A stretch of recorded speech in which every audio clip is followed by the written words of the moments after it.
আসবে আসবে আসবে ইনশাল্লাহ। ঠিক আছে, বেশি ইম্পর্টেন্ট, এটা আসবে আসবে ইনশাল্লাহ, একটা না একটা বোর্ডে আসবে, আসবে আসবে আসবে ইনশাল্লাহ। ঠিক আছে, এটা আসবে আসবে ইনশাল্লাহ। আসসালামু আলাইকুম রহমতুল্লাহ। সুপ্রিয় এসএসসি 2026 ব্যাচের শিক্ষার্থীরা, তোমরা কেমন আছো? আহ, আশা করি তোমাদের অলরেডি দুটো পরীক্ষা গেছে, এই দুটো পরীক্ষা ভালো হয়েছে। তো আজকে আমরা তোমাদের জন্য ইংলিশ ফার্স্ট পেপারের 100% কমন একটা সাজেশন প্রোভাইড করব। তো ফার্স্টে আমরা রাইটিং পার্ট দিয়ে স্টার্ট করতে চাই, রাইটিং পার্টের কমপ্লিটিং স্টোরি দিয়ে স্টার্ট করতে চাই। তো আসো দেখে নিই কমপ্লিটিং স্টোরির ভিতরে কোনগুলা ইম্পর্টেন্ট এবং কোনগুলা আসার চান্স 99%। ফার্স্টে আমরা যেটা দেখব সেটা হলো এটা, যে Robert Bruce and the spider. Robert Bruce and the spider এই টাইটেলটা না লিখে পারসেভারেন্স ইজ দ্য কি টু সাকসেস এই টাইটেলটা লেখা বেস্ট।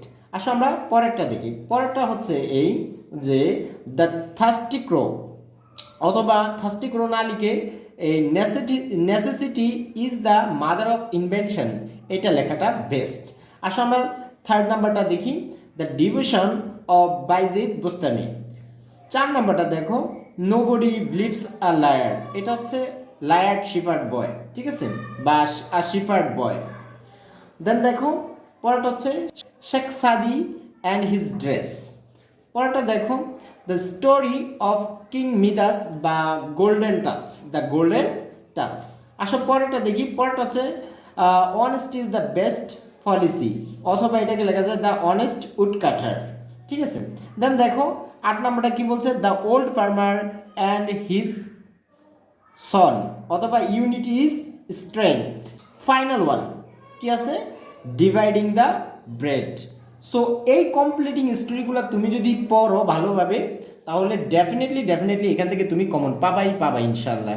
ঠিক আছে, আসো আমরা এবার দেখব কোন ডায়লগগুলো আমাদের জন্য সবচেয়ে বেশি ইম্পর্ট্যান্ট। আসো আমরা সেই ডায়লগগুলো নিয়ে একটু আলোচনা করি। দেখো ডায়লগের ভিতরে আছে about the necessity of tree plantation. ঠিক আছে, দেন আসো তারপরটা কোনটা, about the importance of reading news paper. ঠিক আছে, দেন দেখো the bad effects of smoking. হ্যাঁ, দেন দেখো about your aim in life, এটা খুবই important.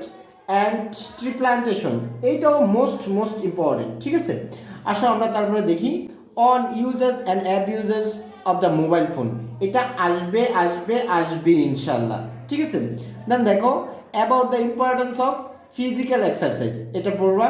Then importance of games and sports and about the ways of improving English. তারপর হচ্ছে about dengue fever. ঠিক আছে, এই কয়টা তুমি যদি ডায়ালগ পড়ো অবশ্যই ইনশাল্লাহ তুমি 100% কমন পাবা। আসো আমরা এবার আমাদের রিঅ্যারেঞ্জের ভিতরে কোনগুলা ইম্পর্টেন্ট আছে সেগুলা নিয়ে একটু আলোচনা করি।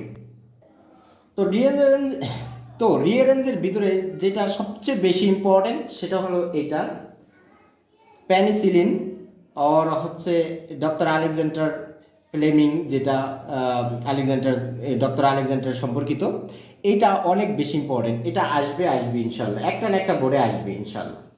ঠিক আছে, দেন হচ্ছে নেপোলিয়নের যে রিয়ারেন্সটা আছে সেটা একটু পড়বা, অবশ্যই এটা অনেক ইম্পর্টেন্ট। তারপর হচ্ছে অ্যান্ডোকিলসেরটা অনেক বেশি ইম্পর্টেন্ট। দেন শেখ সাদি, ঠিক আছে, শেখ সাদি রিলেটেড রিয়ারেন্সটা পড়বা।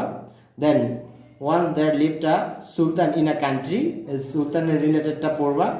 তারপর a friend in need in হবে a friend in need is a friend in deed. Then হচ্ছে তাইমুর রিলেটেড যে রিয়ারেন্সটা আছে সেটা পড়বা। শেরে বাংলা রিলেটেড যে আছে রিয়ারেন্সটা আছে সেটা পড়বা। আর finally the boys and frogs এই সম্পর্কিত যে রিয়ারেন্সটা আছে এইটা পড়বা। দেন এর ভিতরে এগুলা তো হচ্ছে অ্যাকচুয়ালি আমি ইম্পর্টেন্ট দিছি। দেন এছাড়াও তোমরা যে কমপ্লিটিং স্টোরিগুলো পড়বা সেইটাও সেখান থেকেও তোমাদের এই রিয়ারেন্সগুলো আসতে পারে, তবে এগুলো অনেক বেশি ইম্পর্টেন্ট। এগুলো পড়লেই আশা করি তুমি 100% কমন পাবা। আসো এবার আমরা পেসেজের কোনগুলো ইম্পর্টেন্ট হইতে পারে সেগুলো একটু দেখে নেই। তার ভিতরে সিন ফেসেসটা আমরা ফার্স্টে স্টার্ট করতে চাই। সিন ফেসেসের ভিতরে আসতে পারে 26 মার্চ আওয়ার ইন্ডিপেন্ডেন্স ডে, এটা আসবে ইনশাল্লাহ। ঠিক আছে, একটা না একটা পড়ে আসবে। দেন হচ্ছে Eid is the main festival, এই প্যাসেজটা পড়বা। দেন হেরিটেজ ইজ, ঠিক আছে। তারপরে মেহেরজান লিপস, তারপরে Mainul Islam is a qualified farmer, ঠিক আছে, খুবই ইম্পর্ট্যান্ট। দেন হচ্ছে today there are many jobs, এটা পড়বা। May Day or international workers day. তারপর হচ্ছে countries of the world rely on. Then আছে হিউম্যান ক্যান নেইদার চেঞ্জ, ঠিক আছে। তারপরে আছে 21 February is a memorable day. Then mother Teresa related যেই পেসেজটা আছে সেটা পড়বা। তারপরে পড়বা the internet technology has helped, এটা পড়বা। দেন ফাইনাল যেই পেসেজটা সিন পেসেজটা পড়বা সেটা হচ্ছে জহির রেহান। তবে এই সিন পেসেজগুলো থেকে আবার আনসিন পেসেজও হতে পারে। তো আসো আমরা এবার দেখি কোন আনসিন পেসেজগুলো বেশি ইম্পর্টেন্ট। দেখো আনসিন আনসিন পেসেজের ভিতরে যেটা 100% বলা যায় আসবে সেটা হলো যে ফিশ পপুলেশন, ঠিক আছে। ফিশ পপুলেশন এই পেসেজটা 100% আসবে ইনশাল্লাহ। আসলে তারপরে কোনটা থাকতে পারে 21 February is observe. Then Zainul Abedin. তারপর হচ্ছে Bangladesh is now in the grief, ঠিক আছে। তো এই প্যাসেজটা 3টা পার্ট আছে, air pollution, water pollution and হচ্ছে ফাইনাল হচ্ছে সয়েল পলিউশন। তো এই 3টা পার্টের যে কোনো একটা পার্ট দিয়ে এখান থেকে আনসিন প্যাসেজ করতে পারে, ঠিক আছে। এটাও অনেক বেশি ইম্পর্ট্যান্ট আছে, সো ভালোভাবে পড়বা। তারপর হচ্ছে চার্লস বেবেজ, ঠিক আছে। এখান থেকে এই 5টা আর হচ্ছে যেগুলা ফার্স্টে আমরা সিন প্যাসেজ দিছি ওগুলা দিয়েও আমাদের আনসিন করতে পারে। এবং রবীন্দ্রনাথ ঠাকুর, জসিমউদ্দিন, এটাও চাইলে তোমরা এই রিলেটেড যে প্যাসেজগুলো আছে এগুলো চাইলে তোমরা পড়ে নিতে পারো। তো আশা করি আমি যেই সাজেশনটা দিছি এটা অবশ্যই যদি তুমি এটা ফলো করে পড়ে যাও অবশ্যই ইনশাল্লাহ 100% কমন পাবা।